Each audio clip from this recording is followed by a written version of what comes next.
Nosferatu, A Symphony of Horror, is a 1922 German expressionist horror film regarded as a masterpiece of horror cinema. It is based on Irish author Bram Stoker's 1897 novel Dracula, set in contemporary Victorian England for English readers, with a few tweaks to be resonant to small-town German audiences of the day. Much has been made of the Count's resemblance to antisemitic caricatures, positioning the film as an early warning sign of Germany's worsening antisemitism problem, alongside the rise of Nazism. Notably, the beer hall putsch would occur the following year, in 1923. However, little study has been made of the film as a response to other contemporary social factors, such as the Weimar Republic's ongoing economic recession and a recent epidemic, the 1918 through 1920 influenza epidemic, killing 25 to 100 million people, which certainly had a profound effect on the German psyche. Now enduring an economic recession, witnessing the rise of fascism alongside neo-Nazism, and reeling from the emotional toll of the coronavirus pandemic, 2022 American society has a lot in common with the German audiences of 1922, not to mention English readers of 1897. And Nosferatu remains impactful today as a masterful, yet imperfect, work of horror fiction.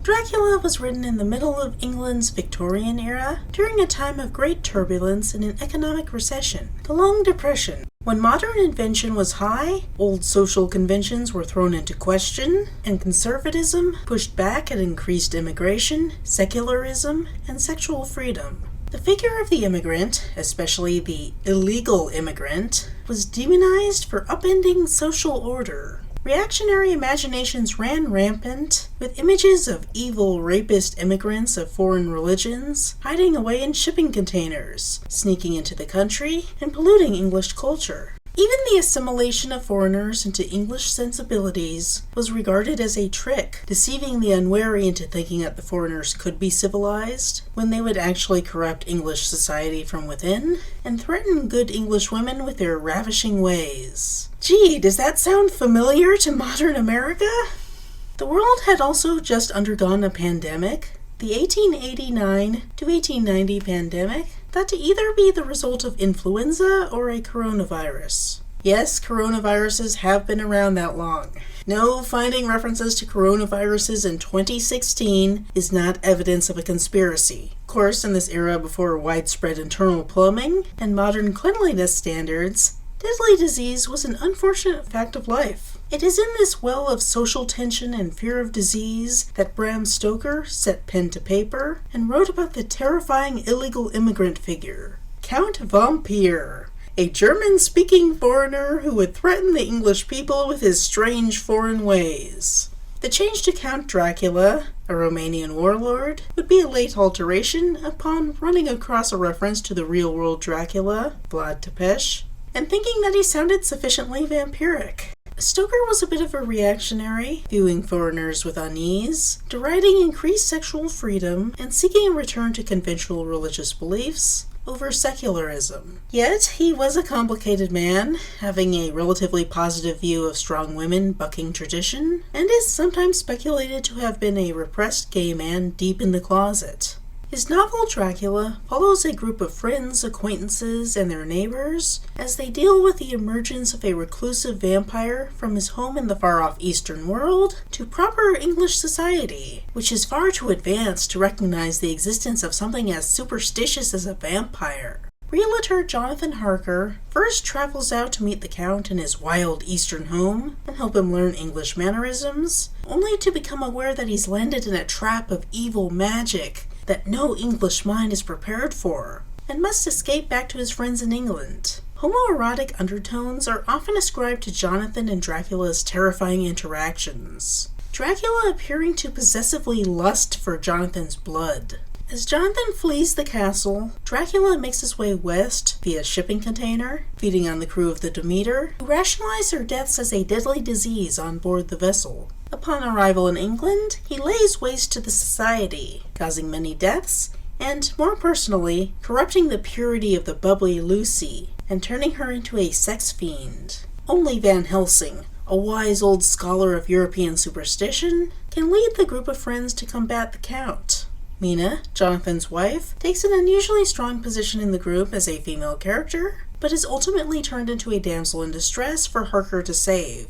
Finally, Dracula is destroyed when Harker cuts Dracula's throat, and Quincy Morris, an American cowboy, stabs him in the heart with a knife. Yeah, you are probably thinking Jonathan would stab him in the heart with a stake.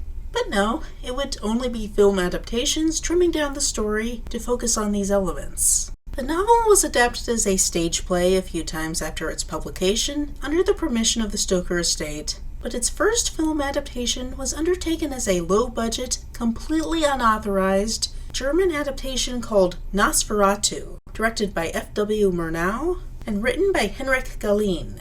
Murnau and Galeen changed several details from the novel for localization, to deal with budget constraints, and to resonate with contemporary German audiences. The Weimar Republic was in the midst of the Great Depression, was dealing with reactionary anti-Semitic backlash to increased immigration, for which was attributed a perceived social degradation and the spread of disease, and the country was still reeling from the 1918 flu epidemic. Weimar Germany prided itself on scientific rationalism beating back superstition, and it was an ideal time and place for a film with the themes of Dracula. Nosferatu, whose name comes from a nonsense word that Stoker mistook for a Romani word for vampire, was the brainchild of Alban Grau, an occultist who believed in spirits and the undead. During his service in the German army in World War I, he encountered a Serbian peasant who claimed his father to be a vampire. When Grau decided to make Prana Films, a film studio to pay homage to his occultist beliefs, his first, and as it would turn out, only project, was inspired by his brush with the occult in the Eastern Front, and he turned to the most famous vampire fiction to dramatize. Working with Murnau, an up-and-coming, openly gay film director, he was able to bring his morbid occultist, shell-shocked vision to undeath. At the time, Germany had undergone the stress of both World War I and the 1918 flu epidemic, and Nosferatu dramatizes the emotional core of these stressors through its vampiric metaphor. Though set in 1838, the grim fears of mortality, of German citizens being sent off to the Far East to a dangerous world, of plague, and, yes, of conniving Jews and rapist foreigners, would resonate with 1920 audiences. Across time and space, 2022 Americans, shaken by the Forever War to the east, and a pandemic death toll exceeding that of the 1918 epidemic, alongside a growing fascist sentiment fearing the globalists, and Asian Americans connected to the pandemic, may find it eerily resonant today. In the quiet German town of Visburg, an everyday man named Thomas Hutter, played by Gustav von Wangenheim, picks flowers for his beloved wife Ellen, played by Greta Schroeder. Unfortunately for him, she focuses on how he killed the flowers by plucking them. Life is precious, and in her eyes, he made the world a little uglier, hastened the encroachment of death. Even in this quaint interaction between lovers, there's a strange morbidity in the air. On top of her attitude, her gothic makeup makes her look a little bit like a walking corpse. The spirit of death is afoot. As you might have guessed, these are Jonathan and Mina Harker, names and characters tweaked for localization. While Thomas is fairly similar to Jonathan, Ellen is more of a steady German housewife, then Mina is the spirited Victorian socialite. Depending on which version of Nosferatu you watch, you might find the names restored to the original Dracula names, sometimes confusing Mina and Lucy, one version calling her Nina, but I like to use Thomas and Ellen to isolate the Nosferatu characters as discrete variations from the original characters. Thomas and Ellen's happy-ish life is threatened when his employer, Knock, played by Alexander Granach, makes him an offer he can't refuse. Knock is working for the as-of-yet unseen vampire, who sends him a coded message written in occultist symbols that Grau really wanted mainstream audiences to see and be properly shocked by. Hail Satan. While the original novel was definitely xenophobic and played with a general fear of other religions, it was mostly concerned with the intra-Christian conflict between Protestantism and Catholicism, and didn't really deal with anti-Semitism. Not so with Nosferatu. With his bushy eyebrows, pointed features, greed, and wicked manipulation, Knock evokes a classic anti-Semitic caricature. For reference, this was made at a time when Adolf Hitler was giving rousing speeches about the so-called Jewish question. Knock fits into the same context of German anti-Semitism. When Thomas shows up, Knock gives him an assignment to travel to the dangerous land to the east, Romania, characterized as the land of thieves and ghosts. To sell a rich landowner the property across from Thomas's place, a spooky old manor that doesn't bode well for the character of the landowner. Thomas regretfully tells Ellen that he's being sent away to the east, like a German soldier to the Eastern Front, or an American soldier to Afghanistan, and they lament this tragic turn of events. On his journey, Thomas stops at an inn for a meal before meeting his client. Upon mentioning who he's meeting, everyone freaks out. If there was a guy playing darts, he'd probably miss. The inn owner persuades Thomas to wait until morning, claiming that a werewolf is out hunting. We then see stock footage of a hyena that is supposed to be a werewolf, and horses that are supposed to be frightened of it that are clearly just calmly walking in another direction when their reins are tugged by someone off screen. Low-budget production in 1922. What you gonna do? Though unclear, I think the werewolf is supposed to be the vampire Thomas has come to meet. In the book, Dracula can transform into a wolf, and does so on a few occasions. On the other hand, it could just be another spooky element in this mysterious land of thieves and ghosts. Worth note.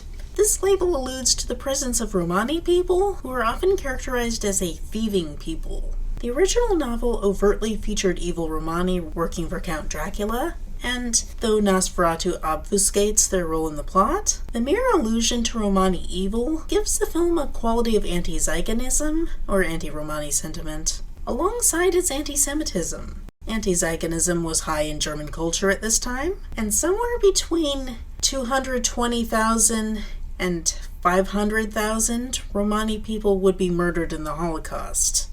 Disturbed by the sight of the frightened horses, Thomas settles into his room and prepares to do some light reading before bed. The book that the inn happens to have on hand is an occult book that I'm sure Grouse smilingly planned to shock the audience with. He's such an edgelord. 1920s Warren Ellis, everyone. This book gives us exposition on Nosferatu, the vampire, connecting it with the Black Death, an aspect not present in the original novel. Of course, contemporary audiences would likely be aware of the Black Death as a comparison with the 1918 epidemic. How many times have we in 2022 encountered comparisons between the Black Death and COVID? When it's enduring now, you can bet it was at least as prominent then. Thomas laughs it off and puts the book away. In the morning, he looks at it again. Are you sufficiently scandalized, Germany? Again, he laughs it off, dramatically throwing the book to the floor. Some locals take him most of the way, but stop short of vampire territory, and he makes his way from there on foot until met by a ghostly carriage. Surely not driven by his rich client, no sir. That takes him the rest of the way to the castle. He enters to find the creepy, shriveled figure of Count Orlok, played by Max Schreck, whose name fittingly means shriek. Claiming that the servants are asleep, Orlok takes care of Thomas himself, sitting him down to a nice dinner to talk business. Orlok looks over an occultist document, scandalizing proper German society. Yes, hail Satan. When the spooky skeleton clock strikes midnight, the witching hour, Thomas cuts his finger. Orlok is drawn to his bloody wound, and Murnau plays up the homoerotic tension for all it's worth. In the novel, Jonathan is protected by a crucifix, Dracula flinching away from the icon, raising questions about Catholicism actually having legitimacy. In Nosferatu, Thomas has nothing but a lusty vampire toying with him. Orlok fang rapes him, and he wakes up in the morning with complete amnesia over the event. Indeed, he's feeling good about his stay in the rich guy's house and just writes off his bite marks as mosquitoes. One might say, feeling the afterglow? While Count Dracula would not be explicitly depicted as bisexual for quite some time, Nosferatu exaggerates what was probably already there in the novel, with a gay director unafraid to lean into the subtext. Works like Francis Ford Coppola's 1992 adaptation likely built on what Murnau put down. Until finally, works like the 2020 BBC adaptation, co-written by out-gay actor Mark Gatiss, were able to make it explicit.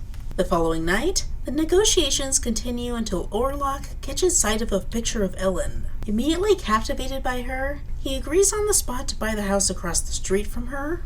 Some interpretations of the film, such as is depicted in Blue Oyster Cult's song Nosferatu, characterize Orlok as falling in love and making a big deal about this good force contrasted with his malice. But I find this a mischaracterization. He isn't in love per se, he's just obsessed. As a malicious character, this makes him dangerous. Like his underling Nock, Orlok resembles an anti-Semitic caricature with bushy eyebrows, long pointed nose, greed, wicked manipulation, and a few other aspects. Being a foreign invader, as Jews were often painted in anti-Semitic Germany, association with the spread of disease, likening to rats, and drinking the blood of white people. Drinking the blood of the people that are featured, and the only people that are featured are white. So yeah. Some people try to claim that there's nothing anti-Semitic about the portrayal, because Orlok isn't literally an evil Jewish character, but he's clearly supposed to evoke an evil Jewish character, and thus can still be characterized as an anti-Semitic plot element. That said, I do think there might be a subtle pro-Jewish revenge fantasy in how this anti-Semitic element is used that I'll get into at the end of this review. As Thomas prepares for bed, he finds the occult book he threw away. Ooh, spooky. He reads again about the vampire, scaring himself, and at the stroke of midnight, he glances outside his door to find Orlok standing down the hall, staring at him with fangs bared. This terrifying kind of image of the villain would later be used effectively in the Halloween series, with Michael just standing there staring. Not to mention Hannibal Lecter's introduction in Silence of the Lambs. Thomas tries the old-fashioned approach of hiding under the covers, but it's not a simple fear of monsters in the dark. Orlok is there for him. At the exact same time, Ellen has a nightmare at home, a vision of her lover's victimization. Orlok pauses his attack as if aware of her presence in the room and leaves. Not deterred by the protection of divinity, but out of his obsessive lust for another victim. Then there's some narrative text that confuses English viewers because it looks like it's calling Orlok a death bird and says that he has wings. The original German title card uses the word Totenvogels, which means death birds, plural, and is a reference to two different birds, tawny owls and male eagle owls, whose cries are thought to herald death in German folklore. Here's what they sound like.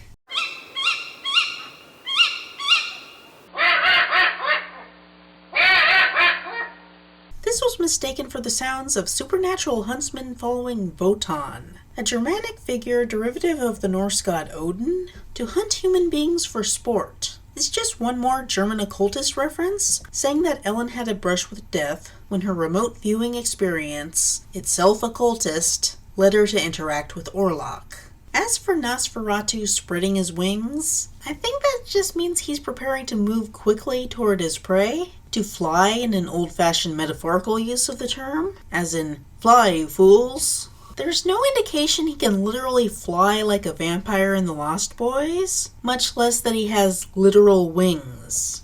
The next day, Thomas looks through the castle and finds Orlok's body in a coffin, ostensibly dead. He is unable to deny that the occultist book is legitimate. That night, he witnesses Orlok performing miraculous feats, moving with a sped-up reel, levitating a cover over his coffin, and heading out on a carriage without directing the horses. Thomas makes his escape, wandering into a town with delirium, literally driven mad from what he witnessed. The people caring for him don't believe him, and his return to Germany is slow, but he eventually gets going on his own. The crew of the Demeter take Orlok's packages on board, thinking that their weirdo client is just shipping dirt. However, this dirt is infested with rats and a vampire. Orlok preys on the crew, who suspect it to be caused by the Black Death. Orlok acts as an avatar of the disease, which would resonate with a world rocked by the 1918 pandemic. Yeah, we don't have a good monster avatar for COVID.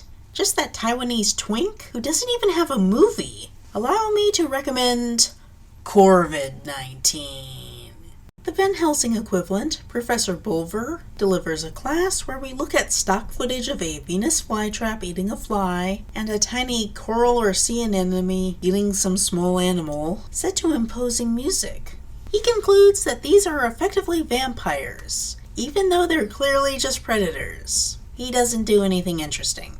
When Orlok leaves his home, Knox starts going mad, gets locked up in an asylum, and assumes the proper role of Renfield. He eats flies to act like a vampiric spider, shouts, "Blood is life," and actually tries to bite people like he is a vampire himself.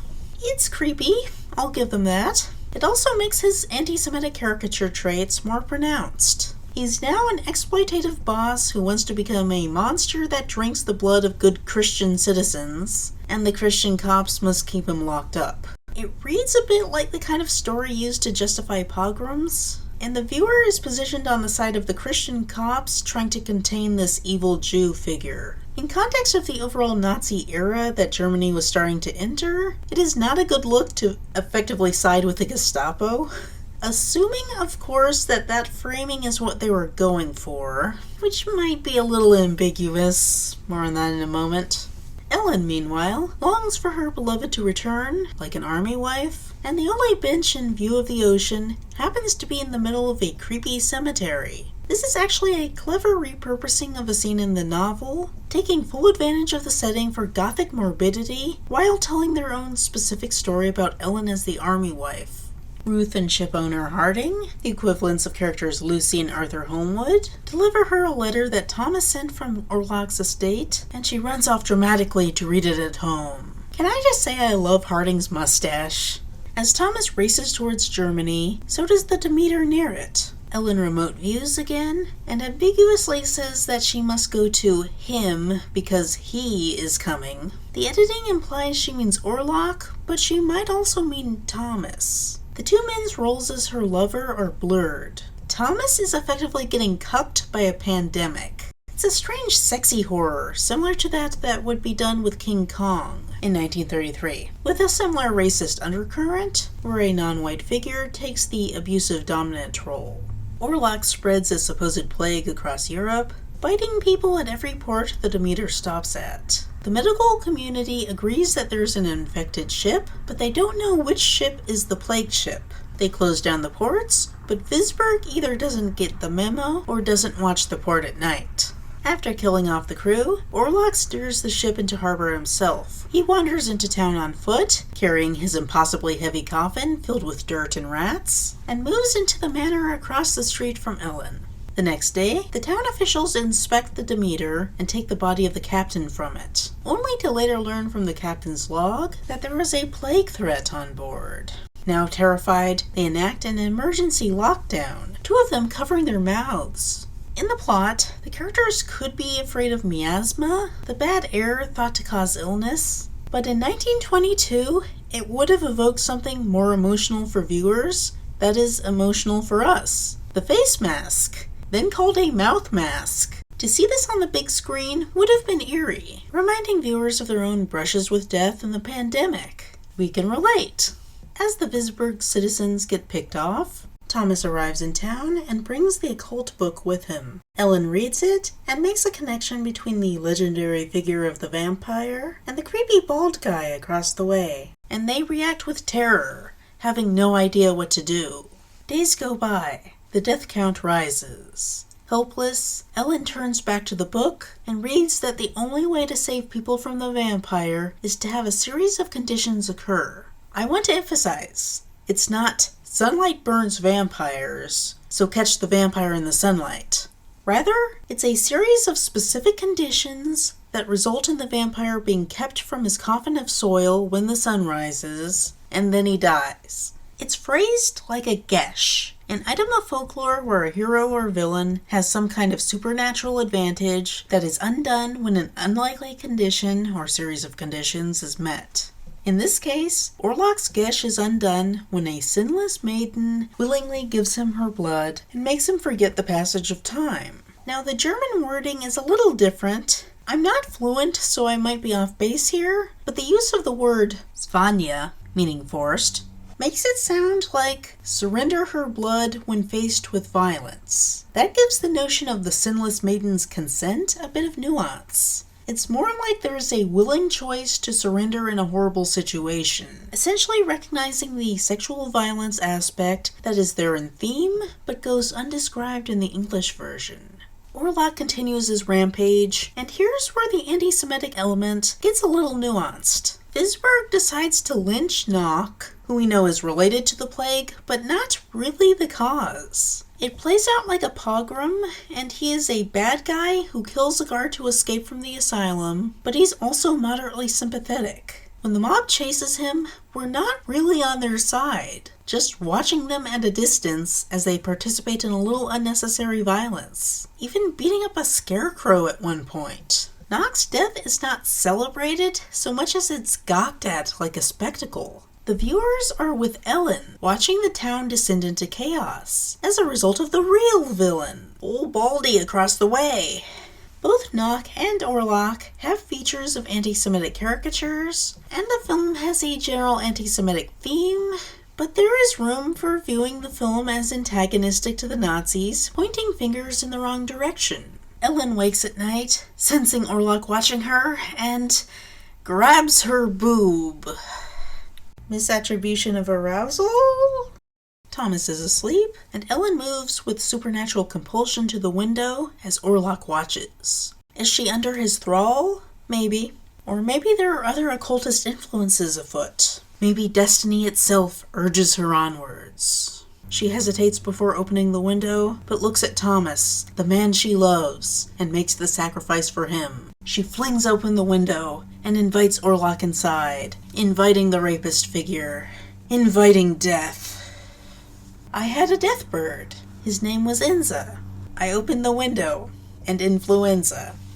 The most iconic part of the movie is just Orlok moving closer, slowly creeping forward. Ellen waiting in terror. Damn, those Germans knew how to express. Orlok feasts in his sexually dominant way, Ellen surrendering to his Vanya. He forgets the passage of time, gets caught in the sunlight, and vanishes in a puff of smoke. In the morning, Thomas discovers she is ill and runs for the doctor, but it's too late. She is the final victim of the pandemic.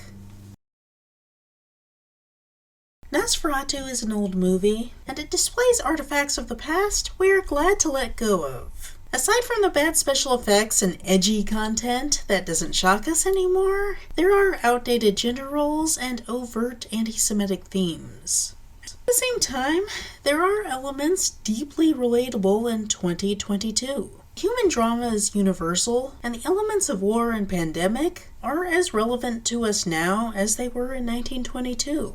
I will also diverge from the usual stance and suggest that even these outdated gender roles and anti-Semitic themes were relatively progressive for their context. Ellen is basically an army wife who is raped in order to save the day. It's not progressive on the face of it, but it is interesting that Ellen is the one to facilitate Orlok's death. Most Dracula adaptations center on Jonathan Harker, and trim down the story to have him be the hero figure who gets to kill him, usually with a stake, an active masculine tool. The choice to have Sunlight kill him off like this was decided because it was cheap, but they didn't have to center on the Mina character.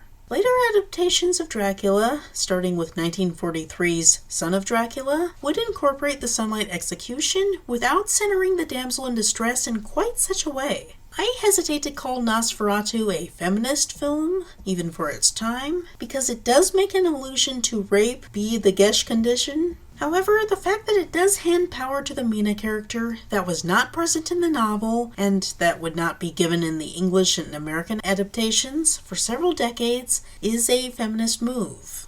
Weimar was relatively progressive at the time. It is notable that they looked at the novel, decided that Jonathan and Mina's general angst was the important part, and let Mina take the helm for the climax. As for the anti-Semitic aspect, there's a notable element that brings a layer of nuance to the portrayals of Orlok and Nock.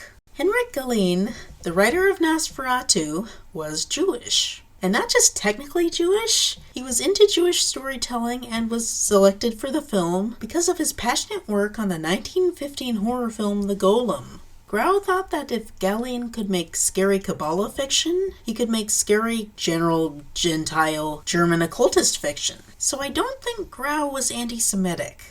Murnau was openly gay, and would likely have sympathies for another oppressed group, so I doubt he would intentionally incorporate anti-Semitic elements. With these facts in mind, reviewers typically suggest one of two interpretations. Either all of these men didn't have the media literacy to realize that they were using anti-Semitic tropes, or they were all anti-Semitic, and Gallian had internalized racism against his own people. Honestly, both feel unrealistic. So I'm going to suggest a third option. They knew they were dealing with anti-Semitic tropes and tried to spin them in a progressive way, whose full context has been lost to time. Maybe the straightforward reading of Nosferatu, with the white Christian setting as the realm of good guys threatened by foreign bad guys, is wrong, or at least incomplete. What if it's like the suburban setting in a slasher film as a way to challenge the dominant white middle class demographic? The myth of the suburban paradise is built on white supremacy, where rich white people seek a refuge from the perceived violence of the urban environments associated with people of color. Horror films that take place in suburban environments shake up that idea of a white paradise and offer power fantasies to people of color who can imagine themselves as the villain attacking their oppressors. In Eli Roth's documentary series History of Horror, Jordan Peele spells this out for us. I've been listening to how crowds respond to horror for most of my life. Talking about with the Freddy movies, how a black theater, the relationship to Freddy is closer than it is to the victims of those movies. Freddy. It's funny, you identify with him, you don't know these new coming to get killed. Black people also love them some Jason. There's something about his characters that don't give a that are cold-blooded, that I think scratches an itch, a frustrated itch, a societally frustrated itch. There are these moments where something plays different for white people than it does for black people. Hannibal Lecter is a white psychopath, but for some reason it's like, yo, I'm cold. Eating the face, oh, that's the right there. That is Hannibal Lecter. That's my right there. I'm in anybody in this movie. I'm him. I'm not got his face eaten. I'm Hannibal Lecter. That part of it is the weirdest thing about horror. We need to be able to identify with that dark side of us that maybe wants to kill somebody sometimes.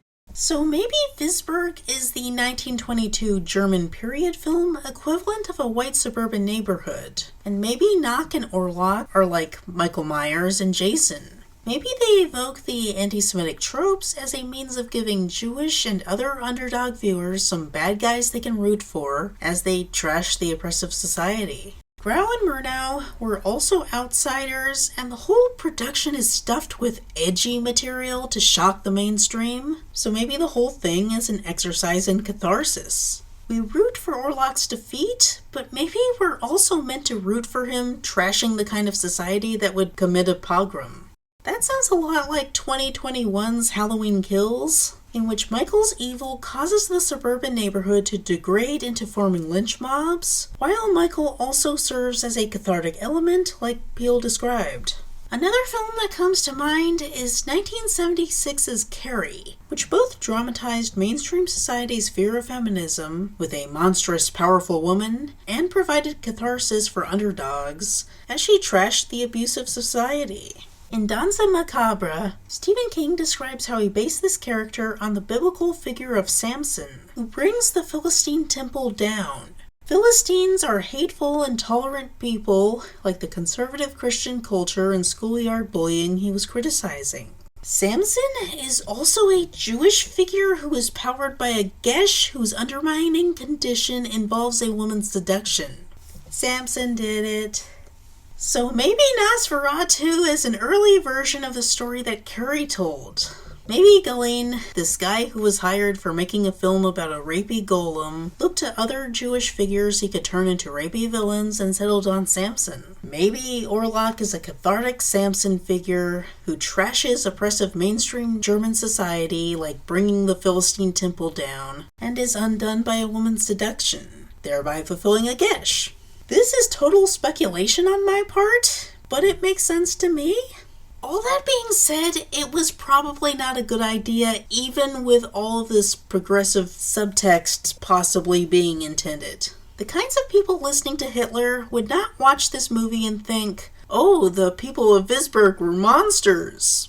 They would read it under its straightforward interpretation and leave with their preconceptions affirmed. I'm not saying Nosferatu is responsible for Nazis, but it certainly didn't help.